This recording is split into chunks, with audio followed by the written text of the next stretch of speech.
Hey,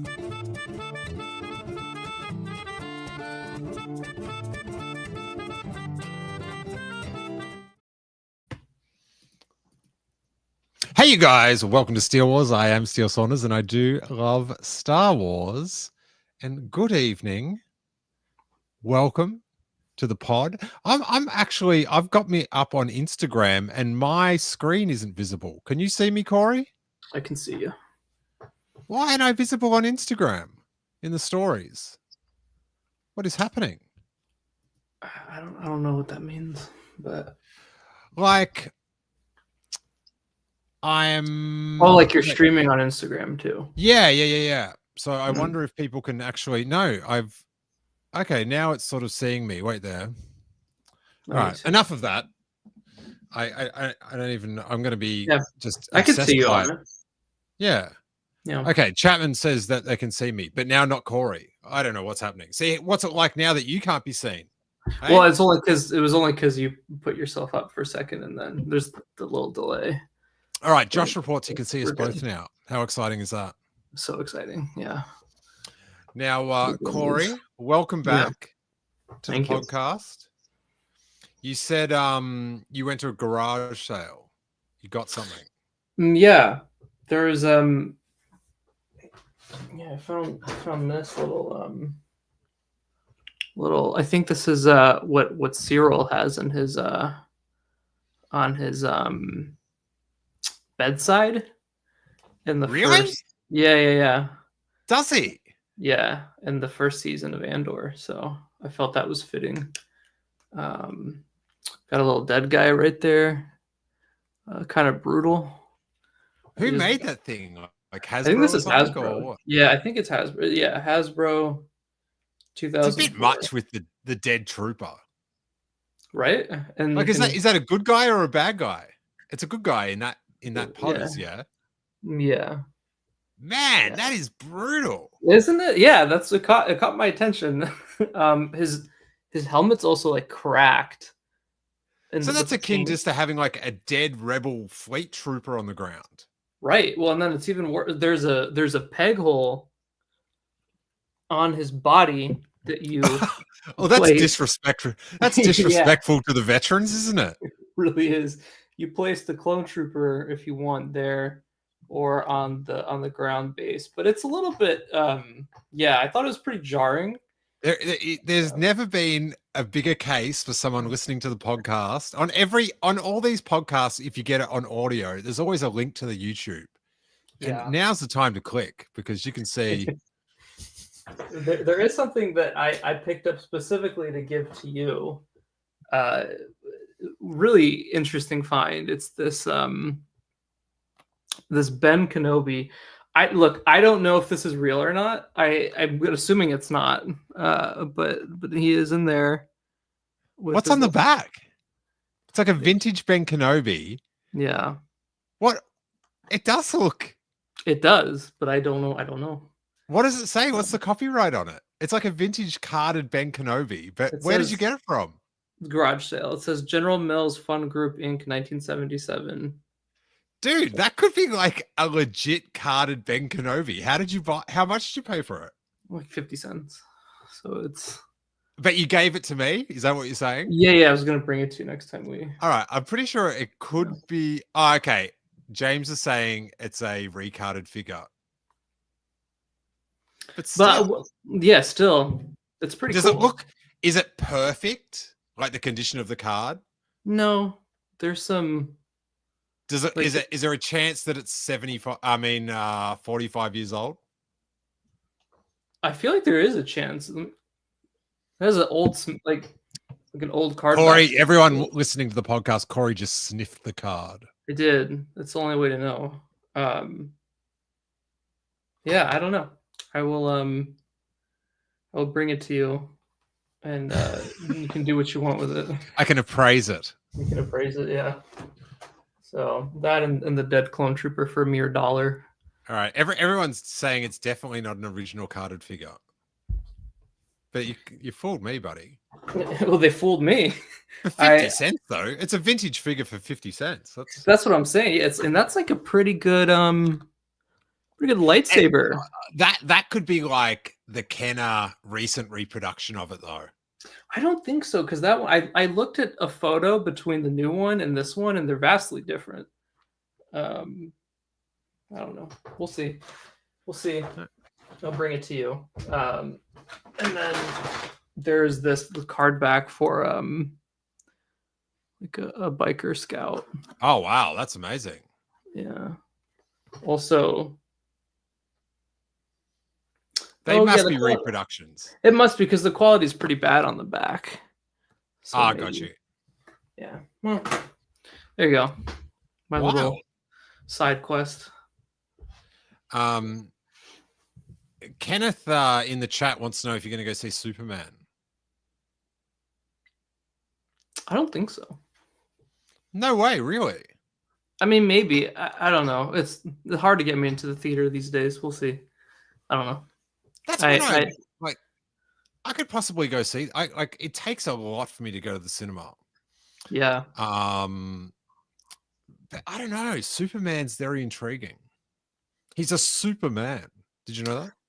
Yeah. I mean, for the first movie I think I've seen in theaters since I don't even know when it was, Revenge of the Sith, last week. Oh yeah, how'd you find it? Loved it. Honestly, one of my favorite Star Wars experiences. Was seen in this year. I don't know if this happens with the prequels, but every time I watch one of the original trilogy at the cinema, I just notice something that I've never noticed before because it's so big, right? Me too. So yesterday, which was May the 4th, happy May the 4th to everyone. I went to the Academy Museum with Harry, and we went and saw The Empire Strikes Back, right? And I'd never noticed that Han Solo has got this scarf on that's got this little like waffle knit through it when he's on Hoth. I just never noticed the detail before, and I'm like, yeah, there you go. Yeah, I noticed for the first time that when Jar Jar is like walking with the senators, like he farts. There's a fart moment in Revenge of the Sith, and I didn't know that until watching it, but he sure does. And he goes, and he's like right next to Bail too. Bail, and he goes, "Excuse me," is what he says. So, yeah. Wow. Do you think that scene will ever be like special editioned, and Jar Jar will be farting next to Benjamin Bratt? Right. Yeah. Exactly right. Yeah. That's Fail Organa. But Fail Organa. I have not heard that. That is very snappy. You don't like Bale, or you just like the name?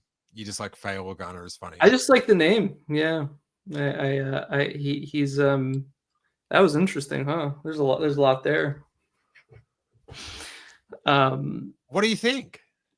I mean, if it seems like Jimmy Smits wasn't available from what Tony Gilroy said, and it is a pretty pivotal character. So, I blame because Jimmy Smits is in the Dexter reboot. So I think he was busy doing that. So I'm sad he's not in it. But like, season 2 of Andor has been so good that I can't imagine them not tying Bale into it. So yeah, I mean, it's kind of it's one of those situations where it's like it sucks that it didn't work out, but at least it wasn't like, it's not like he declined doing it, or they're reanimating him or something. So imagine if it was Benjamin Bratt, but on set he just had a bunch of dots on his face. Right? Yeah, I'm shocked they didn't do that, to be honest with you. It's yeah, I'm sure it was passed around. Well, if only Bail Organa was a Mandalorian, then this wouldn't be a problem. Wouldn't be a problem. Yeah, that'd be funny if they have him just wear a helmet the whole time, just for no reason. He could just be on the radio the whole time. Yeah, it's true. Yeah, but I mean, I'm glad he's in it. I was really confused in that scene when Mon Mothma says, "Oh, General Organa," or Senator Organa. I said, "No, what?" It's so you didn't know about it at all? I had like an inkling about it before, but it wasn't like a concrete thing in my mind until that moment. Yes. But it's fascinating recast for sure. So someone just like blurted it out to me. Oh, really? Like they'd seen all the episodes. Yeah. And it was just like the things that they were messaging me, and I was just like, nah! Like, oof, that's a big one. Yeah, what else are you going to tell me? I'm sort of like, I feel like it was better for me because I was like, you were prepared. I was at peace. It's been fun watching people's reactions to that scene and just the confusion on their faces of like, wait, is I saw one reaction where somebody was like, wow, Jimmy Smith looks very different, thinking it was him. I mean, I don't think they look alike at all, but I mean, that's whatever. It's they should have just had like the Clone Wars animation. Whoa. Like Roger Rabbit, like just right. in the Nah? Yeah. Why not? Let's change it up a bit. Yeah. Let's do the Rebels one. It was very crafty of them to just give him a little cameo and then like to prime us for him coming up in. I did see someone on social media somewhere say, it's like, oh, you could have just, he was only in it for a second, you could have just left him out. And it's like, oh, bro. Yeah, that's some cope in there yeah. No, but you just got to like, you haven't worked out yourself that he's going to be in later episodes, right? Like, he wouldn't just be a cameo if they couldn't get the actual actor for it. That was probably the most because like Andor, I don't think at all is like a reactors show. You know, like the reaction clip on YouTube. Because it just doesn't work. It's more just like you don't want to talk through it. You just want to be there, like going. But that was the one moment. The like that'd be the one moment where if you were doing your reaction and you didn't know the reaction of like, hello, I am Bail Organa. Like that's because that's how he talked. I was watching it and with my friend, and literally when he appeared on camera, he goes, Senator Organa, and it's like, hello. I said, no, it's not. But you know, I like it. I like that he's in the show. I really wanted him to be in the show. And there's a book that just came out. Benjamin Bratt, you mean? Benjamin Bratt, yeah. There's always wanted to see him in Star Wars. Yeah. I mean, him and Jimmy Smits are friends in real life, so it's kind of I saw a photo of them together. Yeah, it makes sense. And there's an interview where Benjamin Bratt's talking about like, he's like, I know the elegance of Bail and how to, you know, bring that on screen. And so I'm pretty sold on his pitch for his character right now. Yeah, I like, obviously it's just what it is. Yeah, like it would be good to have the continuity, but you know, I hear he's in some ripping episodes. Really? Okay, exciting. I think it's going to be this week's episodes from what Tony Gilroy said. So this Gilroy, right? This Gilroy, yeah. He is a loose cannon. I was watching have you seen there's on the Star Wars YouTube, there's this show called Andor Declassified. Have you ever watched one of these? Mm-mm. They are so good. Like it's like a really good DVD bonus feature from back in the day. Oh wow. And they go for maybe like 15, 20 minutes. And, oh wow. And Gilroy just says what happens in the next 3 episodes. Really? That's interesting. Like not in detail, but he says like what he goes, and then like it's just like that's so opposite of what we've seen from like every other show and movie. That's jarring. Well, even like I did see where he was talking about how I think somebody asked him if he wrote the Palpatine into the season. He's like, oh no, like I can't write that character and can't write Vader. So it's he's definitely revealing things that won't happen. Or maybe they do. Who knows? But he seems pretty like when he says something, he means it. Yeah, I'm gonna have to check this out because I didn't even know this was a thing. Tobo says that Declassified is also in the Disney Plus extras, which is actually quite good because it annoys me when like they put all this stuff on YouTube and then it's just like, well, if it's that, put it on the platform that you're paying for as well, and then it can be there for all, Right. Yeah, you're good buddies in it in Andor now. Ben Mendelsohn. Yeah. Mendo killing it. It's all I think about when he's on screen. Is your interview with him? You can do a part 2. Yeah, I don't have contact with him anymore. Damn. So we'll find a way. There must be a way. Yeah. So yeah, we went to see at the Academy Museum. We went to see Empire Strikes Back yesterday, and it was super cool. But how's this? I go. We're in the have you ever been to that Academy Theater? I don't think I've ever been to the museum. Like in that Death Star thing? Do you know what I'm even talking about? Oh, it's like an IMAX kind of dome thing. No, like next to, you don't know where the Academy Museum sort of like down near the car museum and LACMA and stuff. And there's that big concrete dome. Yeah, I know where it's at. I just haven't been. Oh, but inside this big dome that looks like a Death Star is a theater. Yeah. That like fits a lot of people. Right. And so we go, and every year they show Star Wars films and they have events. They have Saber Guild there, and R2D2 does meet and greets. It's a raging time, Corey. And so we're in the cinema, and everyone's like all pumped, and there's like that. It's like packed, sold out, and there's that hubbub in the air. And I go to Harry, I go, how good's this, Harry? This is what Star Wars is about. And Harry says, no, Star Wars is about being kind and not being evil. Whoa. And I said, oh yeah, that too. That's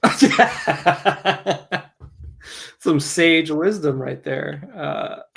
The Star Wars community could learn a thing or two from Harry. Right. But and then he had seen it once before because one May the 4th they were showing Return of the Jedi. So I had to show him Empire Strikes Back on Disney Plus so he'd find out the surprise. Yeah. There's the thing. Yeah.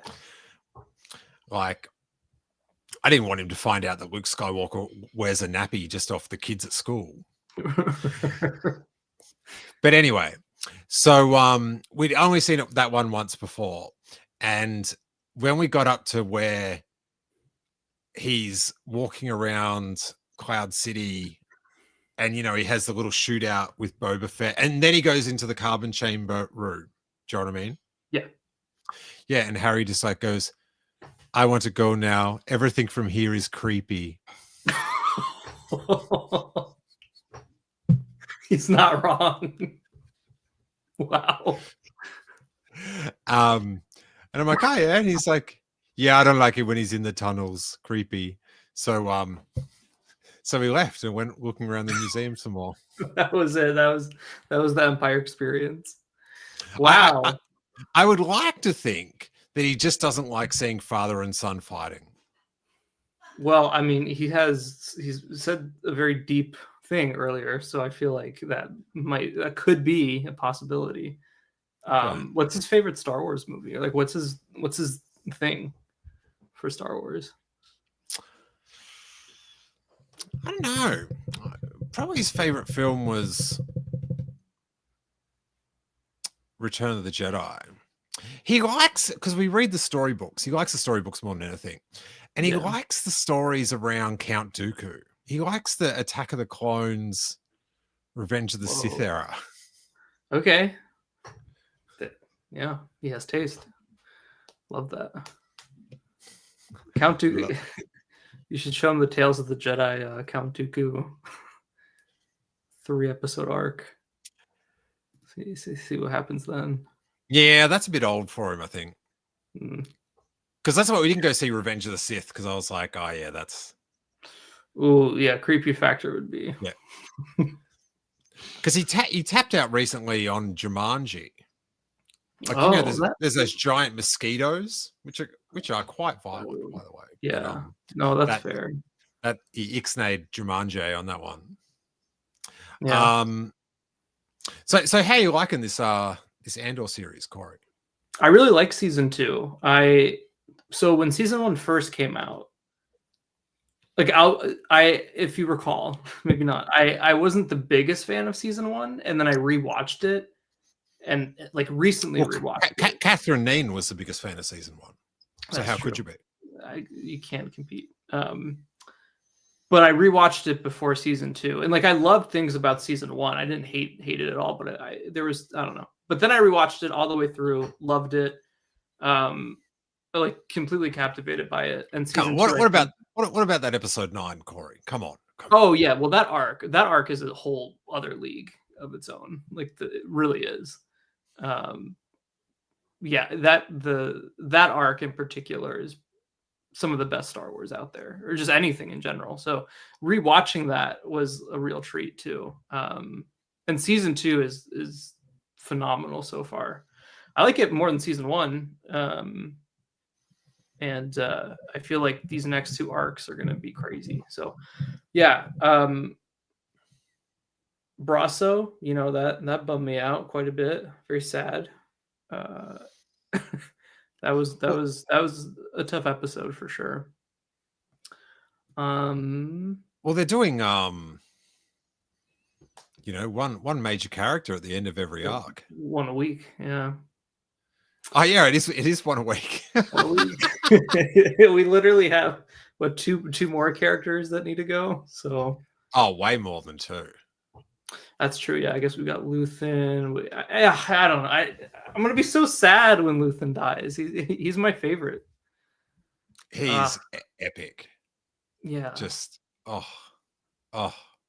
When he was laughing and he said we should have killed Krennic, maybe the best line in anything ever. Just well, I had noted that down because I thought that bit was so like, I don't know, sort of like uplifting or something, because it's the one time they're happy together. Yeah, it really was. And it might be the last time they're ever just like happy, like, because they've got such burdens. And I don't know, there was something and it was sort of like this weird thing that the only thing that could make them like free them of the burden for a second was joking about the burden. Yeah. But that was an epic little line. I think it also shows how, from season 1 to now, how Luthen is kind of slipping a bit more, though. He's not as careful as before, which I think is really going to be his downfall. But yeah, how do you think he's not being as careful? Well, I think he even says it in the beginning of the arc, where he said that there's no time anymore to wait on things. So even though he's forced to do these things, it still could cost him, I think. Then Saw Gerrera, yeah, that was something. So yeah, what were they actually doing? They stealing, like, I was unsure to what their pursuit was with the different types of something. Are they stealing petrol? Is that what they're doing? It's part of it's going to be part of like a type of bomb that they can use, and so the Rhydonian that is put in the bomb is what Saw sniffs. But they're gearing up for something. There's little side quest of Saw huffing up the gasoline, and I guess that's what gets him high. So it's actually really screwed up.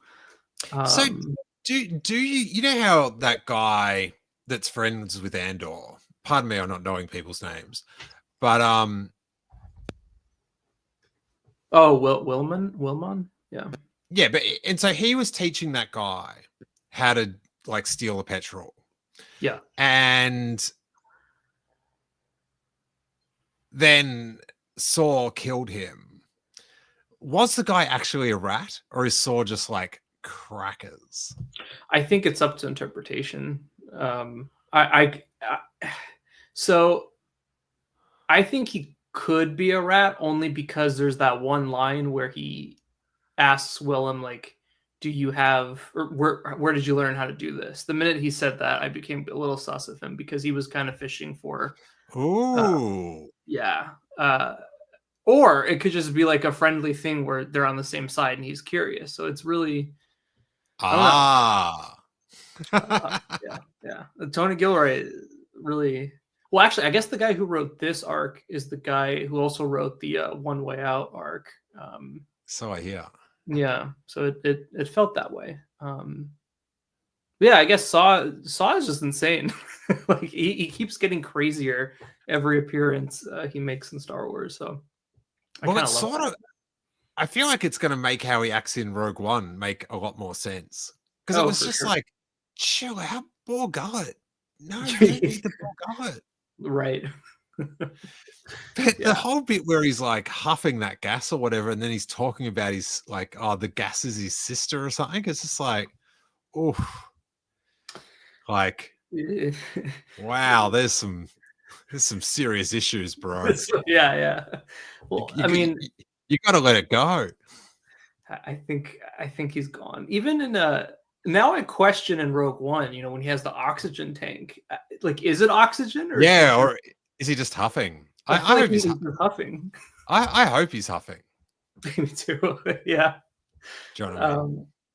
But yeah, I mean, more power to him. It's what gets him up in the morning, and now he's converting someone else. Which, well, and that's he was talking about how like that would burn your body when you smell it, and how it like killed a bunch of people in, I guess, a camp that he was in, and then he has that guy immediately like take off his breathing. I thought he was gonna die from that, but I guess he just will become another addict. But yeah, it was Yeah, fascinating. yeah. I was sort of just like, yeah, all right, it's all happening. Like, we're huffing, we're imagining sisters. We're Would they show scenes at Disneyland of Star Wars? You think they'll show that? Cast it on the castle? the What about his line? The revolution is not for sane, or something like Right. that. Oh, incredible. It's incredible. So Um, good. Forrest Whitaker, something else. I want to see more of him and Luthen together. I don't think we will, but I hope we do. Because it's a crazy duo. Well, what about the fact that we had? I was just like, once I noticed it was happening, that there was Mon Mothma, Luthen, and Krennic in the same Yeah. conversation. It was just like, oh, I'm so stressed. Yeah, I will say that's what I felt the entire. I was just stressed out. The entire arc, I was just stressed out. Oh wow. But also like, how cool is that? That like Mon Mothma shared a scene with Krennic. Yeah, very cool. Ben Mendelsohn, again, just playing Krennic in this really cool way. Well, I heard him in interviews say it's, because it's before the weight of the world's gotten him down, and he's Yeah, like, his project's coming along, he's going up the ranks, and yeah. you think he's really talking to the Emperor, or he's just like tossing on a little bit? He probably is. I feel like him and like Tarkin and like Yularen would be the ones that would talk to. Well, at the very least, he's talking to Tarkin, who's talking to Palpatine. So maybe not directly Palpatine, because yeah, he has that spunk kind of to him as he's talking about it. But yeah, I love what he's doing with him this season. What about when Mon Mothma said to him, "It's nice to see you free of the witness stand"? That's just seems like there was a lot of cases he's been a part of. the For sure. But it was like Andor wasn't really in the last episode until the very end, really, in a Yeah. like a proactive, like action way. Yeah. It's very interesting. But just having like the raid, like on what's that planet called? Spider Web Planet? Oh, Gorman. Gorman, that's it. Yeah. And then having in that, having that party with Mon Mothma, Luthen, and Krennic, and then on the other side of the room having what's her name? Claire. Claire. Just bleeding her hand, trying to rip that thing out, and it was just so.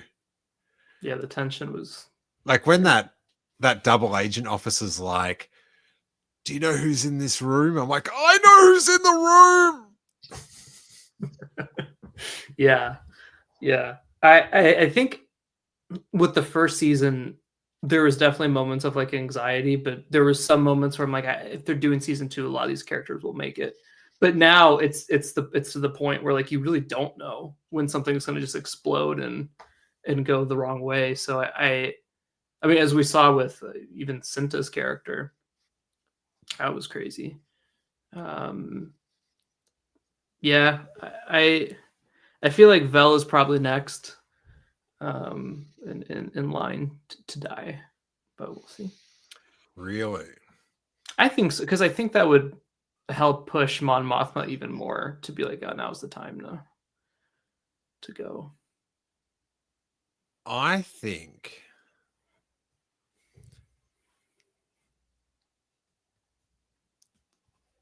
well, actually, no one's sure of dying than Bix. Bix has to be number one. Yeah, which bums me out, to be honest. Like, she's been through so much, and now she's just probably gonna die. Yeah, Maybe that's what makes it Andor so callous on that moon planet at the start of Rogue One. He's just like, ugh. Yeah, I mean, it all makes sense. I am very excited to watch the finale and Rogue One together because they've been hyping that up like it's some crazy, experience. So that's gonna be cool. Well, what if what happens to Bix happened like 10 minutes before that? Wow. Yeah. Like, do you know what I mean? They keep saying that. I've just thought of this. They keep saying that it goes all the way up to the start of Rogue One. Yeah. But does it like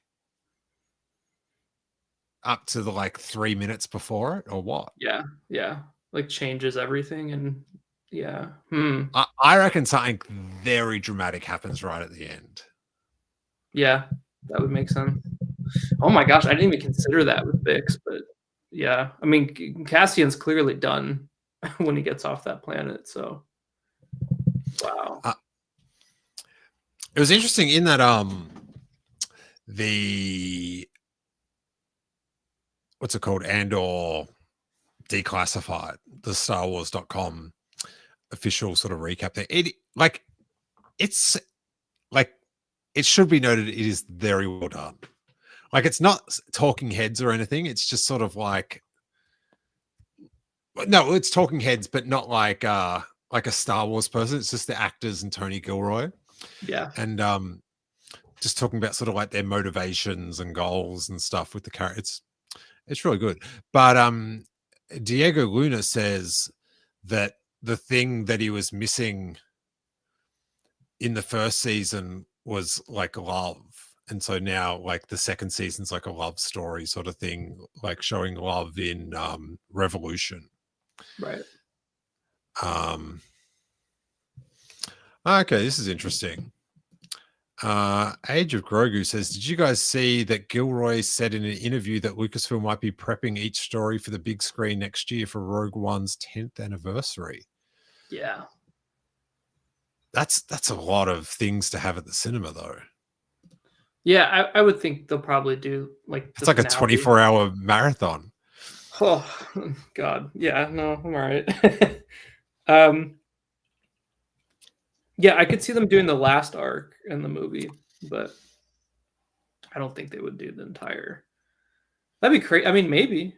Yeah, I don't know. Like, there's big cash in putting these films, like, Revenge of the Sith, what to do, like 40, 50 million worldwide for a re-release. Like, that's some good cheddar, as they say. Yeah, I forgot in where in the cheese industry. forget where I read it, but I think they're doing like Reddit? certain Did you read it on Mando. Reddit? Probably, honestly, they're doing like Mando episodes leading up to the movie in theaters. Really? Yeah, like certain ones, yeah. Yeah. Interesting. So then, yeah, so over on Gorman, I love the like the double agentness Yeah. of like they're sort of thinking they're conning Cyril, but then Cyril's conning them. Yeah. And then, Andor's like going, oh, you can't trust this dude. Like he's like the step above. But something bad's going to happen to Cyril. Oh, for sure. Just as a character development for Deidre. Like, and, is she upset, or does she just keep going with her workday? I think we're about to see that this week. Also, oh yeah, I think it's happening. What I love about Cassian in this particular arc too is he's clearly learned a lot from Luthen, and he's like Luthen in season 1, where he tells him like we can't do this right now, and Luthen, I think, is so paranoid about everything that's going on that he's the way he's slipping and saying that no, we have to do this. But Cassian ultimately is right that they can't trust, or they're doing this too fast. So I kind of like that parallel where Cassian, is playing a different character, and it's very Luthen-esque, and he is making the same calls that Luthen would have made in season 1. But I think a lot of people are going to die in tomorrow's episode arc, especially on Gorman. Because one thing that I thought was crazy too was how they referenced these poor Gorman folk. I must say, they had a first massacre years ago by Tarkin, which was a crazy callback to the expanded universe, where Tarkin lands his ship on a bunch of civilians. Yeah, and that's why there's the statue in the middle of the right. And I saw this. Well, it's not a hilarious thing, but I found it hilarious. The Star Wars Explained, he runs through all the Easter eggs and stuff like that. Yeah. And he says, in the original expanded universe, this was it, but we thought this would be retconned because it happens in Rebels much later in the timeline. So isn't it great that they've incorporated it? And now we've got 2 massacres. It's just like, Alex, that's fantastic. You've become very cold. That's great that we have 2 massacres. It's like, what about the Gorman? It's not all about the trivia, buddy. It is crazy though that they're getting 2 massacres. I mean, that's rough. That's rough right there. But yeah, it's not going to be good. What about those little spiders, huh? How are they going to fare throughout all this? Yeah, that's scary. I don't know. I don't like it. But the thing with Cinta is like, it's just so like it's such a useless way to go. Like it just makes it so like, oh, Yeah, why'd you have to be such an idiot? I know it bummed me out. I was excited to see where. I mean, I figured she was going to die at some point, but not like that. And then Val was just like to the dude crying. That was just brutal. Brutal. That yeah, that was rough. Like you're an idiot. Yeah. Like you should have listened, and it's your fault. But oh, brutal. Yeah, that'll stick with him forever. Hey, just off to the side. Did you see that? Did you see who's at the Met Gala tonight? No. Do you know what the Met Gala is, Corey? I know what it is. Yeah. Yeah. I mean, I've seen little things about it. I don't know. People dressed all crazily and. Yeah. I saw. Oh, George. Yeah. Yeah. Georgie boy. Look at him. Did you see that? He just did a 20-minute interview. Look, he's here, but he was also there. Iconic. Started in Adelaide, and now you're here. It's crazy. He did. We went past the museum the other day. It's looking very nice. All the greenery on the roof. That's here. Yeah. Yeah. What is that? Year. Whoa, that's exciting. I forgot all about that. Jackie's very interested that George Lucas is at the Met Gala. This is. Yeah. No, just in a suit. His wife's got like a suit with some. Is what? Dandyism. Okay, the theme of the Met Gala was dandyism. Dandyism. And what is that, Jacqueline? What is that? I'm gonna butcher it, but it's like a black. You have to look it up. All right, she says I have to look it up. Got it. I know what it is, but I don't know how to say it like a dandy, you know. Oh, I think I see A what you mean. refined way of dressing. Yeah. Okay. Yeah. Black culture. Oh, okay. There's a thing here. Explaining the Met Gala theme. Met Gala theme explained is what I'm reading now.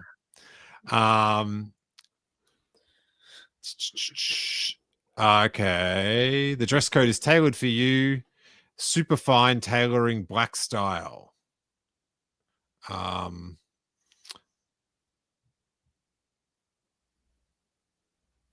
Black dandyism and the styling of the black diasporic identity. I've never seen that word before. Diasporic. The spreading of an ethnicity throughout the spreading out of an ethnicity from their original place. Oh, the spreading out of an ethnicity from a what? From the original place. I've got my own little Siri over here. That's...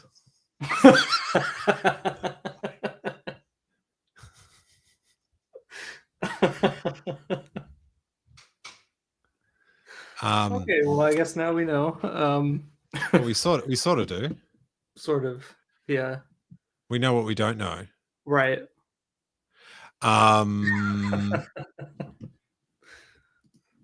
Fascinating. What else have I got from here? From the Met Gala? No. Oh. I'm going back to the television show. Andor. And then Bix's Revenge. That was pretty sweet. Oh my gosh, so good. I tell you what, at the end, it was nice to see something just go to plan. Yeah. Like after the stress of like that art show and then the heist, just to have like, we had a plan, we did it, we walked off cool while pushing the detonator. Yeah. And because I feel like most of Andor is so depressing, like things never work out. So to see that happening was a really nice win. I was very happy to see that Bix got to do what she did. Yeah, that was awesome. Loved it.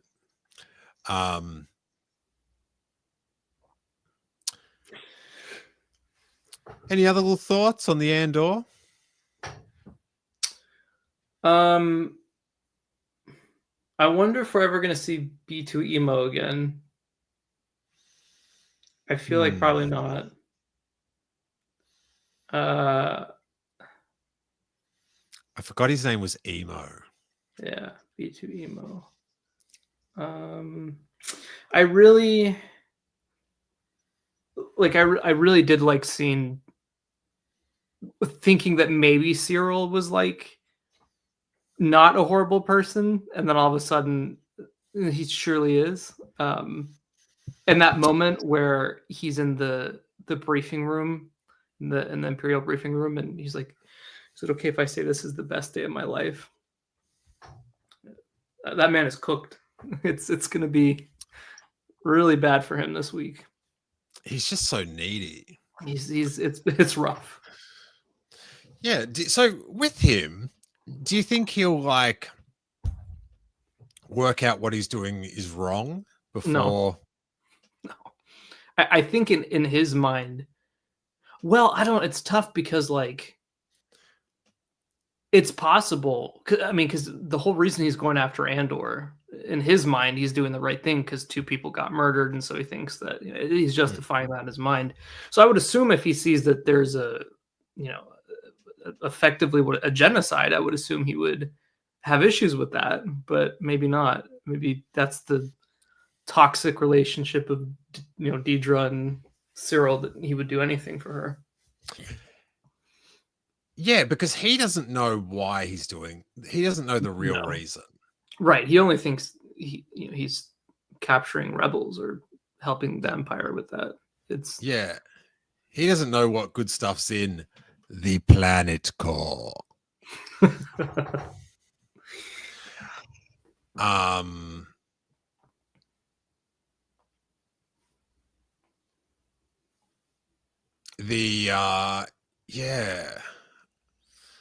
I don't know. I think there sort of has to be a thing where he realizes Deidre's sort of ripped him off. Yeah. Well, this is interesting. In the chat, that he showed regret when Cinta died. Yeah, I don't know if it was regret or relief that he had caught them. I don't know. It's tough to say. I think it was a bit much for him. I think so. Yeah, a little bit of like, he sort of dreams about it, and then it's sort of like he's sort of like, oh. I think it's going to be one of those things where he realizes it too late and dies in the process of whatever is going to happen. Yeah. I gotta say though, I almost forgot to mention this. These sets, Corey. Yeah. Insane. Like, they are so good. Yeah. Like the town square, the wedding. Like, yeah, they went all out with costume design and set design and everything. It's gorgeous. Very cinematic. Yeah, it doesn't seem like it's has boundaries. Yeah. Very wide sweeping but yeah, some of those sets just like so good. And the music's pretty good as well. I'm not normally like a giant, someone that listens out to the music, but I had it on the other day and I couldn't see it. Like another screen popped up or something. Yeah. And the music was, I was like, oh, this music is very compelling. Like it makes me want to, like I was trying to move the screen to see what was going on. And that rave or that dance music at the wedding was so dope. Oh, yeah. They released a 10-hour cut of that. They did 10 hours. I knew they did an hour of Mon Mothma dancing. How was it? An hour? Maybe it was just an hour.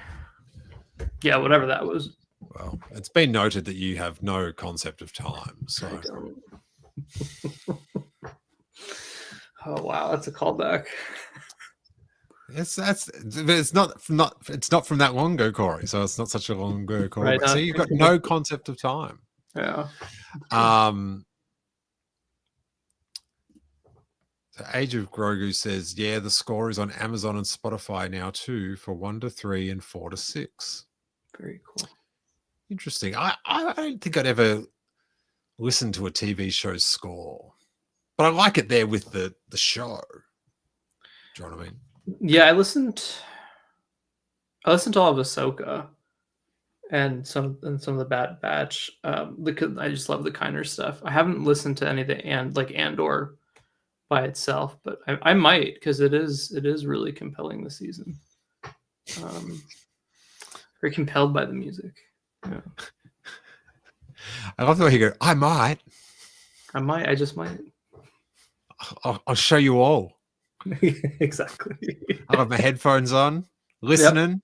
Yep. That'll teach every one of you. I might. Every single one. Yeah, I might do it. I might just do it. We'll see. Yeah, another banger arc. I'm like stressed out about watching. Have you been watching them all together, or have you like spaced it out? Space it out. Not by choice, but just Yeah. Because I can't, like, when on the night that it comes on, I can't really start watching till about 9, and then it's tiring. I was thinking yesterday on May 4th, and I would love to go back to this particular moment, was the night before you and I went on the set of Obi-Wan, and we just put Empire on, like, just to get hyped up. I was thinking about that yesterday, and like, what a great Star Wars moment that was. That was a great moment. Getting hyped up for the next day. Yeah, that was what I was thinking about yesterday. The something just totally flew out of my head that I was going to say. You bring up Kenobi. Yeah. So this is just another total different thing. At that Star Wars thing yesterday at the Academy Museum. So the Saber Guild was there, that do the lightsaber presentation sort of thing. And one of the guys who was the lead Jedi of it yesterday is this guy Justin, who I met on the set of Obi-Wan in Tatooine, right? Oh, that's cool. Yeah. So, I see him after they do the performance, and Harry's just loved it, and he was getting all involved and doing the force push thing. And I said to Harry, I met Justin on Tatooine when I was doing Obi-Wan Kenobi. And he goes, yes, I met your father on Tatooine. And Harry's just like, what is happening? He's just having, I could tell he was having a really hard time trying to work out what was real and what was right, not real. Like, do you know what I mean? Like, yeah. So he's like, well, this guy's a Jedi, and Dad was in Obi-Wan Kenobi, but he's unsure whether that is real or not. Like, he's sort of like, yeah. And that just made it even more confusing for him. He was just like, what? That I could see how that all right. would do that. Yeah. Actually, Age of Grogu has just triggered what I wanted to ask you. Did you watch Tales of the Underworld yesterday? I did. Yeah. I have not seen it. I was thinking that in the last, like tomorrow, if like and you go back like 8 days, has there ever been any more Star Wars content pumped out in 8 days? Probably not. Like for a television, because that's the thing. It's just like you've got almost 6 hours of Andor, And then how many of those episodes are there? The Tales of the Empire, Tales of the Underworld. 6 of them. Yeah, it was cool. Like I went to see Empire Strikes Back, so I did Star Wars things, but with the double, the 3, like, because it takes me a couple of days to get through Andor, and then I didn't even, like, on May the 4th, I didn't think about that cartoon once, like even go, oh, it's up there. Like, yeah, there's not only that, but like Revenge of the Sith just came out back, and like it has been an insane amount of Star Wars in 1 week.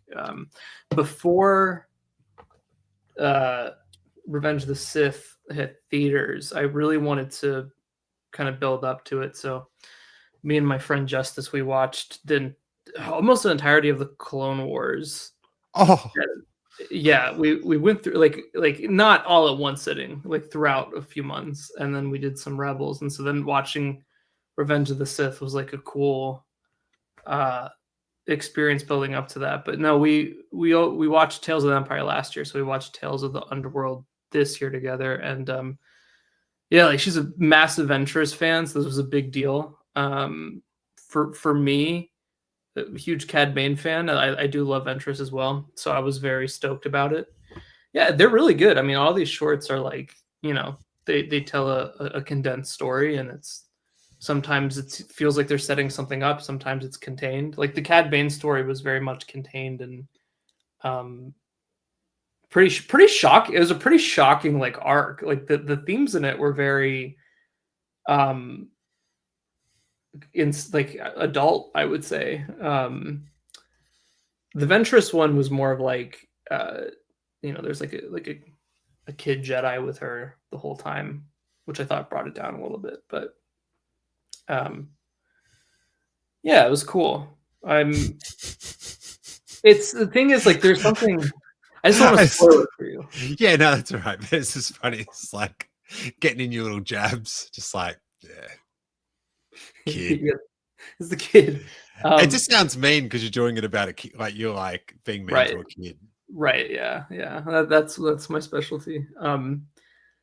There's a pretty big thing that's talked about that connects to Obi-Wan Kenobi. That's like kind of crazy because it also connects to like stuff I did on there, and like, yeah, it was a weird full circle moment.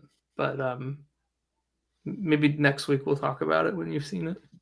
All right, love it. I wonder if I've seen it by then. Yeah, there'll be one night where I'll watch it. It was cool though. I was recently working on a set, and there were some extras on the set that I had worked with on Obi-Wan as well, and it was just like it's so weird going through or talking to people who worked on it too, like talking about almost like, oh yeah, we were on Tatooine or we were on Jabim or something, and it's the other people around you are like looking like, what are they talking about? But it's it's that Star Wars magic.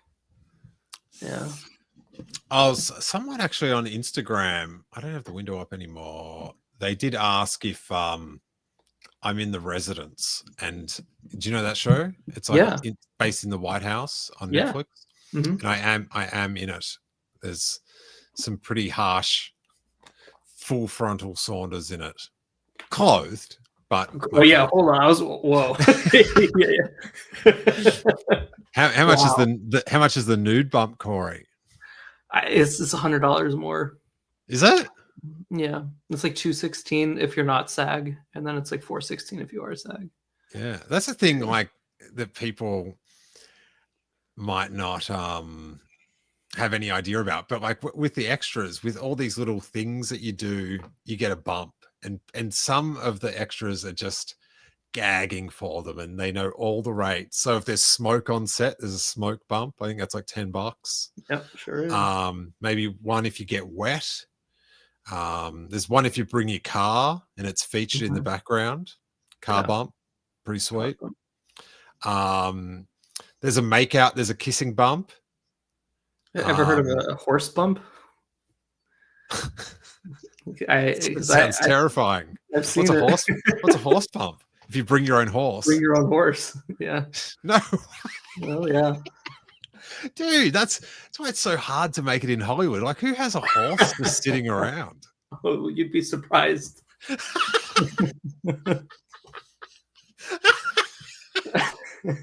Yeah, really threw me for a loop recently. Ah.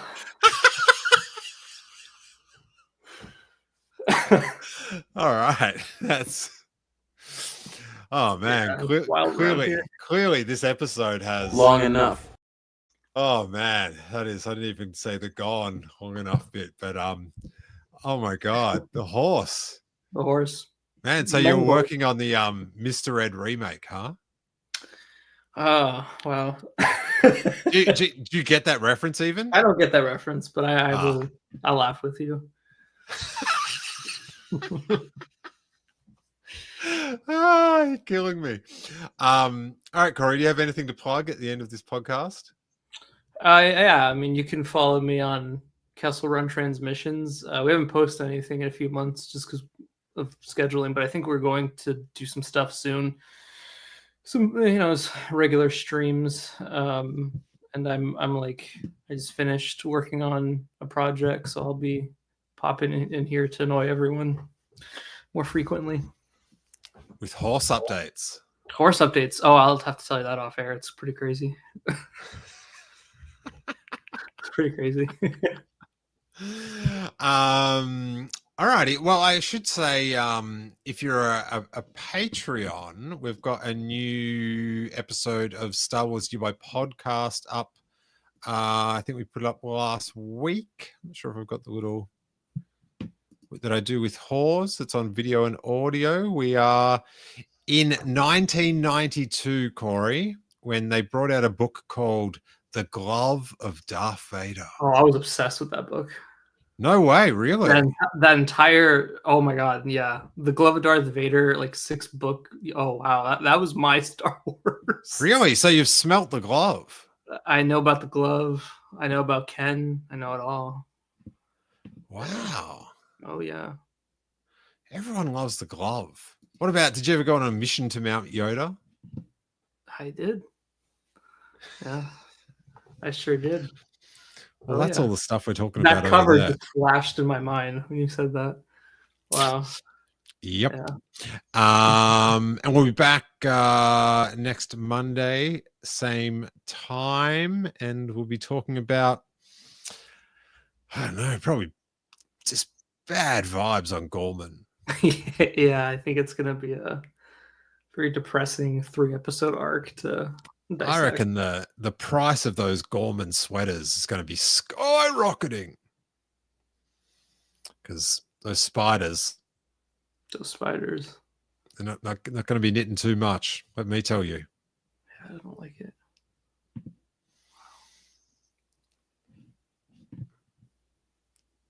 All right, Corey. Thanks so much. What an absolute treat.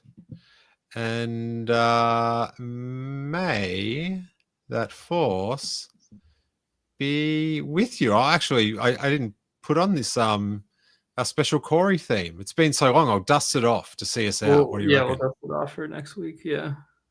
Sunday, Monday, Corey days. Tuesday, Wednesday, Corey days. Corey Day. What a day for YouTube. This content is ours. Scoop along with me those Corey days. Oh, wow. Got any scoops, Corey? Oh, wow. That was a lot.